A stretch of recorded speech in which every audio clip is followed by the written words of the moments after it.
Everyone, welcome to my channel. So today I'm again back with a new video. आज हम describing motion chapter 2 करेंगे.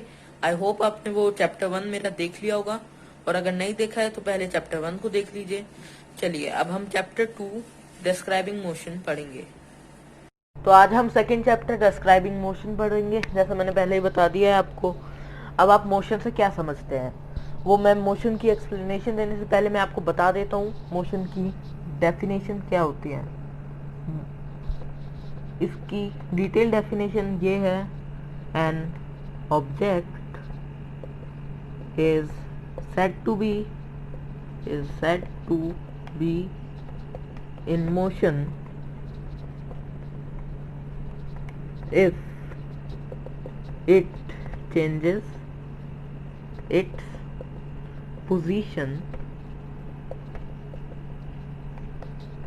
with respect to a reference point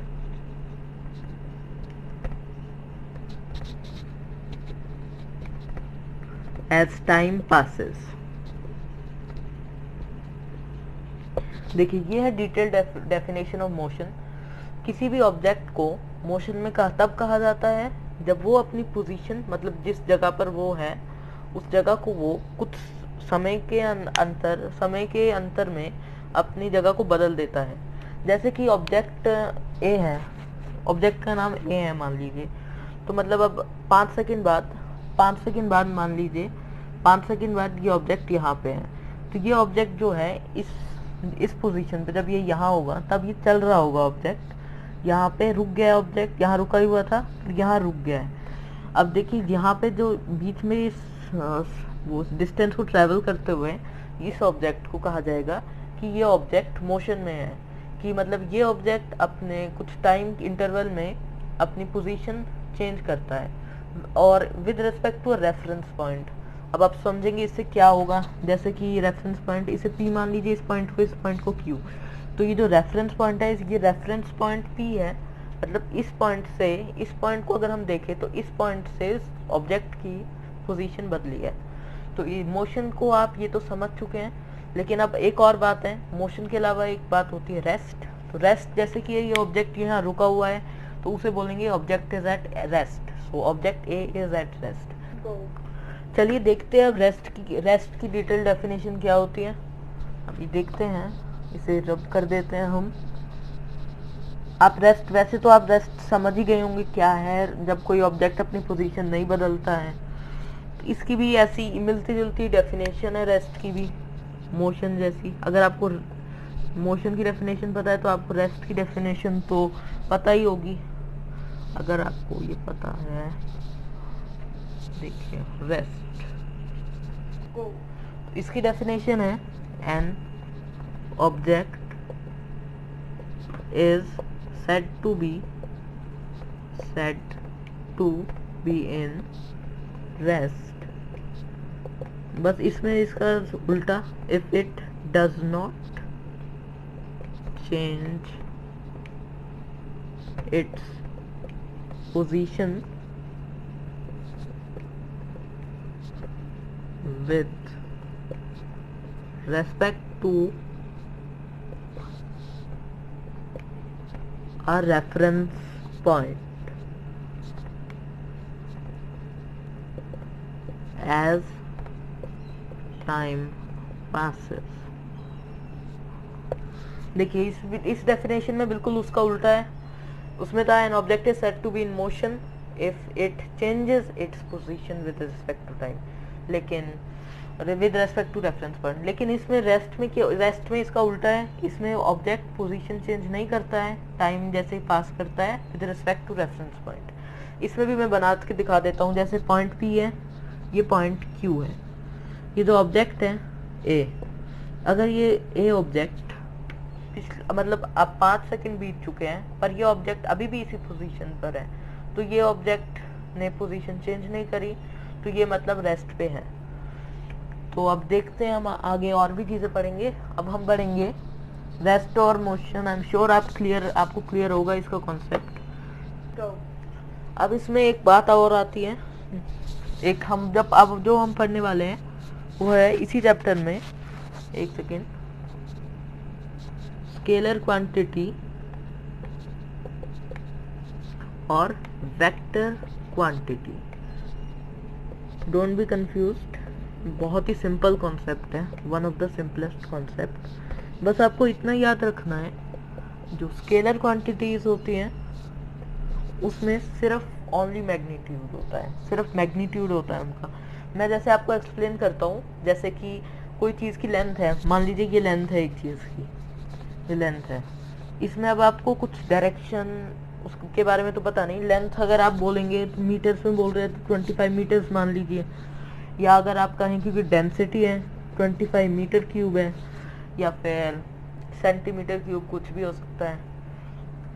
उसके अलावा आपके होते हैं स्पीड होती है, इसमें आती है, इसमें डेंसिटी, स्पीड, ये सब चीज़ें आती हैं।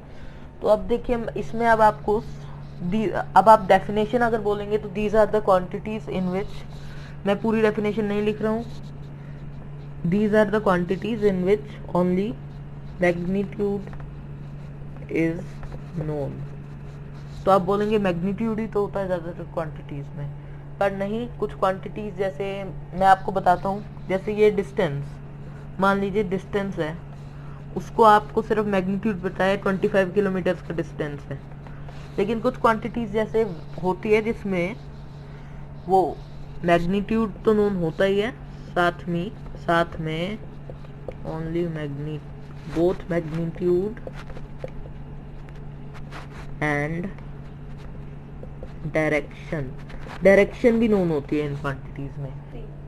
अब मैं डायरेक्शन के बारे में आपको बताता हूँ इसमें कैसे होती है। जैसे अब ये तो मैंने बता दिया आपको, इसी तरह इसमें क्वांटिटी होती है, जैसे डिस्टेंस मैंने बताया 25 किलोमीटर, तो वैसे ही होती है क्वांटिटी, एक होती है डिस्प्लेसमेंट भी उसी की तरह होती है। डिस्प्लेसमेंट को मैं अभी समझाता हूँ क्या होता है। देखिए आप अपने घर से चले, देखिए ये रोड है, आपको अपने घर से आइसक्रीम पार्लर जाना है, तो आपको अगर रोड, देखिए ये रोड है आइसक्रीम पार्लर तक जाने के लिए, तो अब यहाँ तक जाने के लिए आप इधर जाएंगे सीधा, मान लीजिए ये है 200 मीटर्स आप ऐसे जाएंगे, और आप 10 और 100 मान लीजिए, 100 मीटर्स आप ऐसे जाएंगे। तो ये हो गया आपका आइसक्रीम पार्लर तक पहुंचने का तरीका। इसके लिए अब आपको डिस्टेंस कितना ट्रैवल करना पड़ा, 200 मीटर्स प्लस 100 मीटर्स, ये होता है 300 मीटर्स। तो इधर आपको कितना डिस्टेंस ट्रैवल करना पड़ा, 300 मीटर्स, ये होता है डिस्टेंस। अब देखते हैं डिस्प्लेसमेंट क्या होता है। अब डिस्प्लेसमेंट जो होता है वो स्ट्रेट डिस्टेंस होता है, तो आप देखते हैं स्ट्रेट कैसे होता है। घर से अगर सबसे शॉर्टकट रास्ता ये होगा, यहाँ से आप जाए सीधा सीधा सीधा सीधा यहाँ, देखिए इसमें आपको यहाँ जाके यहाँ मुड़ना पड़ रहा है, ये हो गया आपका टोटल डिस्टेंस। लेकिन डिस्प्लेसमेंट जो होता है वो ये डिस्प्लेसमेंट हुआ, ये जो रेड से मैंने डिनोट किया है, ये आपका डिस्प्लेसमेंट हुआ। इसका मैग्नीट्यूड हम कैलकुलेट कर सकते हैं कुछ कुछ कंडीशंस में, जैसे ये राइट एंगल ट्रायंगल बन रहा है इधर, जैसे अगर हम इन्हें जोड़ दें ऐसे राइट एंगल बन जाएगा, तो उसके लिए आप पाइथागोरस थ्योरम लगा सकते हैं, पर मैं इधर कैलकुलेट नहीं कर रहा हूँ। मेरा पर्पस सिर्फ इधर ये एक्सप्लेन करना था आपको डिस्टेंस और डिस्प्लेसमेंट में क्या फ़र्क होता है। तो जैसे अब किसी जगह का डिस्टेंस 25 किलोमीटर्स है, पर डिस्प्लेसमेंट नहीं पता हमें, कुछ भी हो सकता है डिस्प्लेसमेंट इसका, क्योंकि स्ट्रेट डिस्टेंस होता है वो उस जगह से। मान लीजिए ये पॉइंट ए है, ये पॉइंट बी है, ये पॉइंट सी है, कोई ऐसे जाता है फिर ऐसे जाता है, अगर कोई, ये तो डिस्टेंस माना जाएगा ये जो इस तरह से ट्रैवल किया है किसी ने, पर अगर कोई यहाँ से सीधा ए से सी यहाँ को जाता है बिना बी को जाए, तो ये हो गया सबसे शॉर्टेस्ट डिस्टेंस, और इसे बोलते हैं डिस्प्लेसमेंट। तो डिस्प्लेसमेंट की डेफिनेशन मैं आपको लिखा देता हूँ। तो displacement is the shortest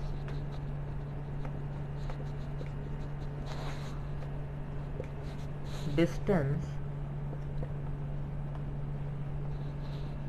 between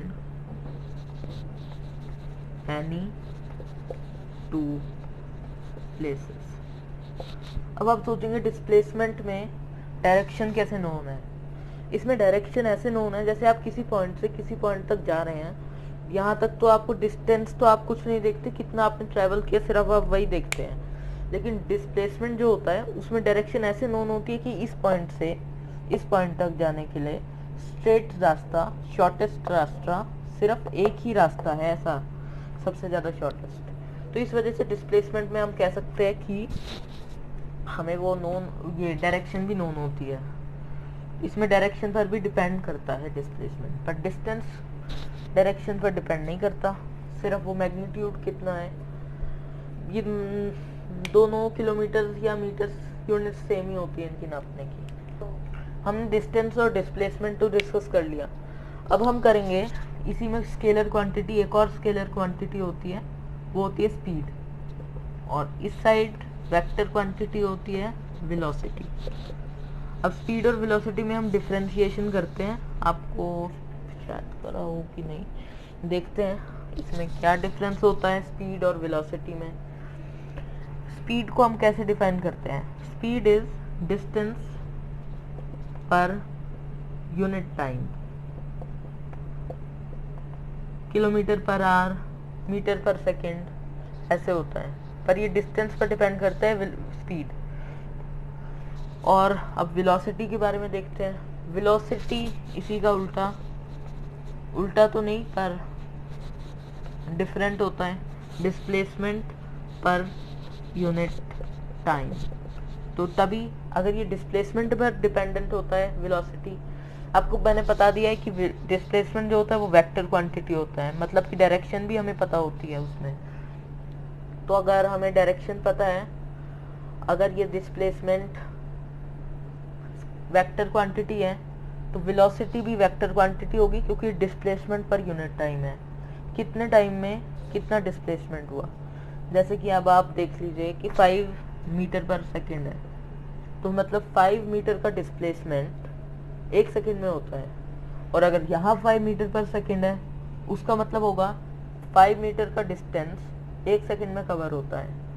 तो ये तो थी आपकी एक डिफरेंस। अब इसमें एक स्पीड का फॉर्मूला क्या होता है, ये दोनों बिल्कुल सेम होता है फॉर्मूला लगभग। स्पीड को इससे पहले मैं बताने से पहले आपको बता देता हूँ, v होता है, स्पीड को डिनोट करते हैं हम v से, s से हम डिस्टेंस या डिस्प्लेसमेंट को डिनोट करते हैं, और t से हम टोटल टाइम टेकन को डिनोट करते हैं। अब एक होता मतलब जितना डिस्टेंस है, अगर मान लीजिए 25 मीटर का डिस्टेंस है, उसे कवर करने में लगते हैं 5 सेकेंड्स, तो उसको हम डिस्टेंस अपॉन टाइम करके आ जाएगा हमारा आंसर 5 मीटर पर सेकेंड। इधर आपने नोटिस किया होगा हम ये यूनिट 5 मीटर पर सेकेंड क्यों ले रहे हैं। मेरी पिछली वीडियो में मैंने यूनिट से यूनिट सॉल्व करी थी, तो इसमें आप देख लीजिए मीटर डिवाइडेड बाय सेकेंड है, मीटर जब सेकेंड से डिवाइड हो रहा है इस वजह से मीटर पर सेकेंड होता है ये, ठीक है। और वेलोसिटी में भी सेम ही है, वेलोसिटी में पर डिस्प्लेसमेंट दिया होता है। अगर डिस्प्लेसमेंट है इसमें भी s अपॉन टी बोलेंगे, और 25 है, इसमें भी मैं सेम ही एग्जांपल ले रहा हूँ, ये भी 5 मीटर पर सेकंड हो जाएगा अगर ये मीटर है ये सेकंड है, ठीक है। आपको ये समझ आ गया होगा। अब इसमें स्पीड और वेलोसिटी में डिफरेंस है, आपको ये एक डिफरेंस तो मैंने बता दिया है, ये तो सिर्फ मैंने एग्जांपल दिया था। एक डिफरेंस तो हो गया डिस्टेंस पर यूनिट टाइम होता है ये, और वेलोसिटी होता है डिस्प्लेसमेंट पर यूनिट टाइम। इसमें एक डिफरेंस ये आता है कि ये जो ये होते हैं स्पीड होती है, ये तो मैंने पहले भी बता चुका हूँ, ये स्केलर क्वांटिटी होती है स्पीड, और वेलोसिटी जो होती है वो वेक्टर क्वांटिटी होती है। इसे नोट कर लीजिए, speed scalar quantity and velocity vector quantity. इसमें एक और डिफरेंस है, ये जो ये होता है speed can only be positive, और वेलोसिटी पॉजिटिव भी हो सकती है, कैन बी पॉजिटिव, नेगेटिव और ज़ीरो भी हो सकती है। अब मैं बताता हूँ आपको, इसे इरेज करके बताऊंगा कि कैसे हो सकती है। स्पीड पॉजिटिव भी हो सकती है, बट डिस्प्लेसमेंट नेगेटिव होगा तो ये वेलोसिटी भी नेगेटिव भी हो सकती है, पॉजिटिव भी हो सकती है और जीरो भी हो सकते हैं। इस बात को मैं अभी एक्सप्लेन करता हूँ आपको ये सब इरेज करके, क्योंकि ये इतना इजीली एक्सप्लेन नहीं है, पर तब तक के लिए आप नोट जरूर कर लीजिए कि ये नेगेटिव भी हो सकती है और पॉजिटिव भी। अब मैं एक्सप्लेन करता हूँ आपको कैसे हो सकती है वो नेगेटिव। मान लीजिए with respect to reference point है ना, जैसे कि ये पॉइंट P है रेफरेंस पॉइंट हमारा। P पॉइंट से आप यहाँ को चले, यहाँ चले, आप यहाँ चले, फिर यहाँ को चले, फिर आप वापस P पॉइंट पे आ गए। अब देखिए आपने इधर मान लीजिए 5 मीटर्स 5 मीटर्स 5 मीटर्स 5 मीटर्स आपने ये इतना डिस्टेंस कवर किया, अप्रोक्सीमेटली लिख दिया मैंने, इतना आपने ये डिस्टेंस कवर किया।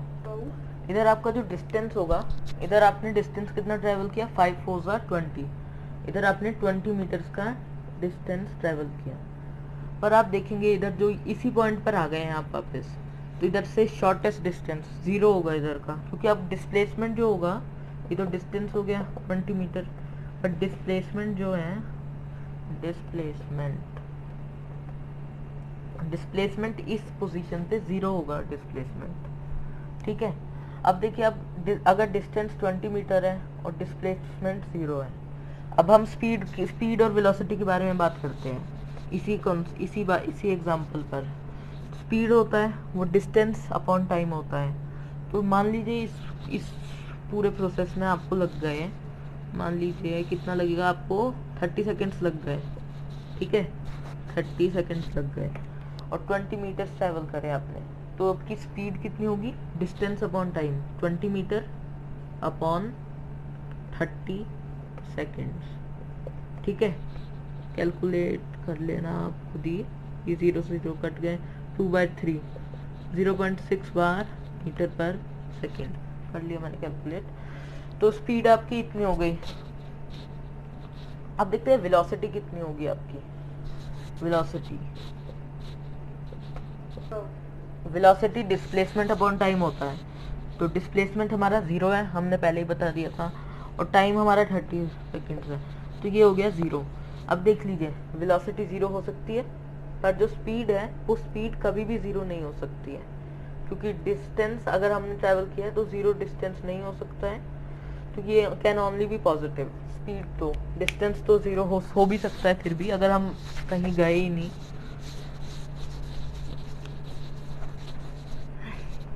अब एक बात और आती है कि आपका ये नेगेटिव कैसे हो सकता है। मैंने ये तो एक्सप्लेन कर दिया कि वेलोसिटी 0 कैसे हो सकती है, पॉजिटिव तो हो ही सकती है वेलोसिटी, और अब ये जीरो भी कैसे हो सकती है ये भी मैंने बता दिया, अगर वो उसी सेम पोजीशन पर लौट के आ जाए।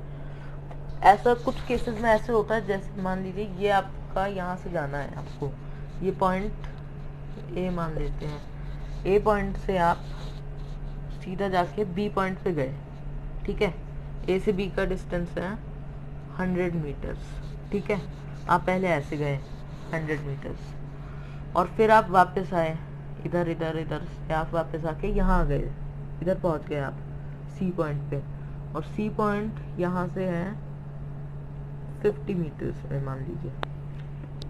पहले तो डिस्टेंस कैलकुलेट करते हैं, इसमें सब कुछ ऐड होगा डिस्टेंस में। जैसे ए से बी तक आप कितना डिस्टेंस ट्रैवल किया, आपने ट्रैवल किया 100 मीटर्स। फिर अब बी से दोबारा ए आए, तो उसमें दोबारा आपने कितना ट्रैवल किया, 100 मीटर्स। अब ए से आप सी की तरफ आ गए, सी पहुंच गए, प्लस 50 मीटर्स, तो इधर आपका 250 मीटर्स का तो डिस्टेंस आपने ट्रैवल कर लिया। ठीक है, ये हो गया आपका डिस्टेंस। अब इसके बाद हम देखते हैं, अब डिस्प्लेसमेंट की बात करते हैं। अब डिस्प्लेसमेंट हमने कहाँ से शुरू किया था, ए पॉइंट से। अब जैसे मैथ्स में आप नंबर लाइन बनाते हैं, इधर 0, फिर इधर पॉजिटिव आता है, इस साइड पॉजिटिव आते हैं, उसी तरह इस साइड लेफ्ट साइड नेगेटिव आते हैं। तो अगर हम किसी रेफरेंस पॉइंट को मान रहे हैं, जैसे कि ए पॉइंट है, ए पॉइंट से हमारा जो डिस्प्लेसमेंट होगा वो लेफ्ट हैंड साइड को है, तो मतलब कि इसको हम मानेंगे -50। ये बहुत इंपॉर्टेंट पॉइंट है, इसको आप ड्रॉ कर लीजिए। तो -50 मीटर्स हो गया आपका डिस्प्लेसमेंट। ठीक है, इसमें हमने डिस्टेंस और डिस्प्लेसमेंट के बारे में बात कर चुके हैं हम। अब हम इसमें वेलोसिटी और स्पीड के बारे में बात करेंगे। इसके लिए हमें टाइम गिवन होना चाहिए। अभी प्रॉब्लम में मैंने टाइम नहीं लाया था, अब मैं टाइम बता देता हूँ। चलो, इधर ए से बी जाने में इसको 10 सेकेंड लगे, ए से बी 10 मतलब टोटल टाइम बता देता हूँ आपको। 30 सेकेंड्स लगा आपको टोटल टाइम, ठीक है। टोटल टाइम आपको लगा 30 सेकेंड्स। 30 सेकेंड्स का टोटल टाइम लगा। अब ये डिस्प्लेसमेंट क्या होता है, पहले डिस्टेंस करते हैं। 250/30 ये हो गया। 25/3 8.3 बार। ये हो गया आपकी स्पीड 8.3 बार मीटर पर सेकेंड, क्योंकि इतना डिस्टेंस आपने ट्रेवल किया। पर वहीं अगर हम इसकी बात करते हैं डिस्प्लेसमेंट की, डिस्प्लेसमेंट क्या होता है, -50 है हमारा डिस्प्लेसमेंट। अब वेलोसिटी की बात करेंगे, हम वेलोसिटी कैलकुलेट करेंगे। ये तो स्पीड हो गई आपकी 8.3 मीटर पर सेकेंड। अब वेलोसिटी अगर हम कैलकुलेट करेंगे तो वो होता है डिस्प्लेसमेंट अपॉन टाइम। अब डिस्प्लेसमेंट आपका कितना है, -50, और टाइम कितना है 30 सेकेंड, टाइम उतना ही है। ये हो गया -8.35 no calculate, yes it is -1.6 bar. So see आपका जो वेलोसिटी है, वेलोसिटी नेगेटिव भी हो सकती है, पर ये जो डिस्टेंस वो स्पीड है, स्पीड कभी भी नेगेटिव नहीं हो सकती। अब वेलोसिटी नेगेटिव कैसे हो सकती है, ये मैंने आपको बता ही दिया है कि अगर ये डिस्प्लेसमेंट नेगेटिव होगा तो माइनस का साइन ऊपर होगा और नीचे प्लस का, सेकंड का भी, टाइम का भी उसमें नहीं होगा ना माइनस में, तो ये माइनस में भी आ सकता है आपकी वेलोसिटी। डिस्प्लेसमेंट भी माइनस में हो सकता है और डिस्टेंस माइनस में नहीं हो सकता है। और जीरो कैसे हो सकता है वेलोसिटी, ये मैंने बता दिया है। अब एक छोटा सा कॉन्सेप्ट और बचा है उसे। अब वेलोसिटी स्पीड के बारे में मैं एक छोटा सा पॉइंट बता देता हूँ आपको। Speed equal to distance upon time मैंने बता ही दिया है। अब जैसे होता है एवरेज स्पीड करते हैं, एवरेज स्पीड का कॉन्सेप्ट। एवरेज स्पीड भी कुछ नहीं होता है, सिंपल होता है total distance travelled upon total time taken, इससे कैलकुलेट हो जाता है हमारा एवरेज स्पीड। और वहीं अगर एवरेज वेलोसिटी की बात करें तो एवरेज वेलोसिटी, इसमें टोटल लिखने की ज़रूरत नहीं है, डिस्प्लेसमेंट लिख दीजिए, डिस्प्लेसमेंट अपॉन टोटल टाइम, क्योंकि ऐसे हो जाता है हमारा एवरेज स्पीड कैलकुलेट। अब इसी में अब हम ऐसे अगर कुछ साइंस जैसे हम शॉर्ट में लिखते हैं v = s/t लिख सकते हैं। अब इसमें कुछ ज़्यादा सिंपल सी बात बताने जा रहा हूँ मैं। अगर v मतलब क्या होता है, आपकी स्पीड होती है v, या फिर वेलोसिटी, ये डिस्टेंस या डिस्प्लेसमेंट, और ये टाइम होता है आपका। तो अब देखते हैं, अगर हमें s कैलकुलेट करना है, हमें v और t दिया हुआ है। एग्जाम्पल से बेटर समझ आया, आगे अपनी अगली वीडियो में सब समझा दूंगा। s = vt लिख सकते हैं आप, क्योंकि क्रॉस मल्टीप्लाई कर दिया, ये t इधर डिवाइड कर रहा है तो उधर जाके मल्टीप्लाई करेगा, तो s = vt लिख सकते हैं। अब इसके बाद अगर आपको टाइम निकालना है और v और s आपको पता है, तो इसमें आपको करना है t, इधर से देख लीजिए, t = s/v, इस v को यहाँ से ले जाइए, बस ये था। तो I'll soon come back with a new video. I hope you like this video.